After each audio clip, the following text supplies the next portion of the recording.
America के राष्ट्रपति Donald Trump ने 7 मार्च को फॉक्स बिजनेस नेटवर्क को इंटरव्यू दिया। कहा कि न्यूक्लियर वेपन्स पर बातचीत करने के लिए मैंने ईरान को एक चिट्ठी लिखी है।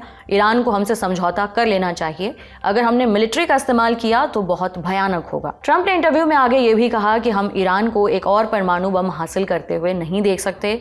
ट्रंप के मुताबिक ये चिट्ठी ईरान के supreme leader Ayatollah Ali Khamenei को भेजी गई थी, लेकिन अब खामेनेई का कहना है कि ये चिट्ठी उन तक पहुंची ही नहीं। खामेनेई ने अमेरिका का नाम लिए बिना कहा है कि उनकी बातें दिक्कतों को सुलझाने के लिए नहीं हैं। उनका मकसद है हमें डोमिनेट करना। कुछ धौंस चलाने वाली सरकारें समझौता करने की बात कर रही हैं, लेकिन उनके समझौतों का मकसद दिक्कतों का हल निकालना नहीं है, बल्कि हम पर अपना अधिकार जमाना है।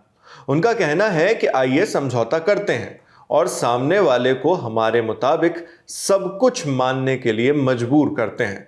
अगर ऐसा होता है तो बहुत अच्छा, लेकिन अगर वो हमारी बात नहीं सुनते तो एक विवाद शुरू करेंगे। ईरान के विदेश मंत्री अब्बास अरागची ने भी कहा कि उनको कोई भी चिट्ठी नहीं मिली है। कहा है कि जब तक अमेरिका अपनी मैक्सिमम प्रेशर वाली पॉलिसी खत्म नहीं करता, हम उनसे बातचीत नहीं करेंगे। हम अमेरिका के साथ किसी सीधे समझौते की बात तब तक नहीं कर सकते तक वो अपनी मैक्सिमम प्रेशर पॉलिसी पर टिके रहते हैं और धमकियां देते हैं। लेकिन इसका ये मतलब बिल्कुल नहीं है कि हम अपने न्यूक्लियर प्रोग्राम को लेकर किसी दूसरे देश से बात नहीं करेंगे। हम इसके लिए यूरोप के 3 देशों से बात कर रहे हैं, फ्रांस, जर्मनी और इंग्लैंड। इनके अलावा भी हम रूस और चीन से बात कर रहे हैं। तो ये मैक्सिमम प्रेशर पॉलिसी है क्या? दरअसल साल 2018 में ट्रंप सरकार ने ईरान के साथ एक न्यूक्लियर डील थी, वो तोड़ दी। ट्रंप का मानना था कि ईरान डील के बाद भी परमाणु हथियार बना रहा है और उसके बैलिस्टिक मिसाइल प्रोग्राम को भी इस डील के अंतर्गत होना चाहिए। डील तोड़ने के बाद ट्रंप की सरकार ईरान पर और अधिक प्रतिबंध लगाने के लिए मैक्सिमम प्रेशर पॉलिसी लाई थी, जिसके तहत ईरान पर ज़्यादा से ज़्यादा दबाव बनाया जा सके। ह्यूमन राइट्स वॉच के मुताबिक अमेरिका के प्रतिबंधों से ईरान की आम जनता सीधे प्रभावित हो रही है। ईरान दूसरे देशों से मेडिकल से संबंधित उपकरण तक खरीद नहीं पा रहा, जिससे ईरानियों को कई बीमारी के इलाज में मुश्किल आ रही है। इसके अलावा भी ईरान की अर्थव्यवस्था भी प्रतिबंधों के चलते चरमराई हुई है। इसी वजह से ईरान कह रहा है कि जब तक प्रतिबंध ढीले नहीं किए जाएंगे, हम अमेरिका से बातचीत नहीं करेंगे। लेकिन इन सब के बीच एक सवाल ये भी है कि ट्रंप ईरान के न्यूक्लियर प्रोग्राम के पीछे क्यों पड़े हैं। इसके लिए हमें थोड़ा इतिहास समझना होगा।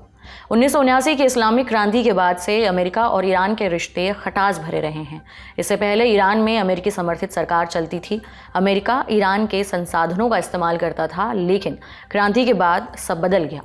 ये वही समय था जब ईरान ने फिलिस्तीन का मुद्दा भी उठाना शुरू किया। उसने अमेरिका और इजराइल को अपना सबसे बड़ा दुश्मन बताया। अमेरिका की सरकार, चाहे वो रिपब्लिकन हो या फिर डेमोक्रेट्स, ईरान पर एक अप्रत्यक्ष नियंत्रण रखना चाहती हैं।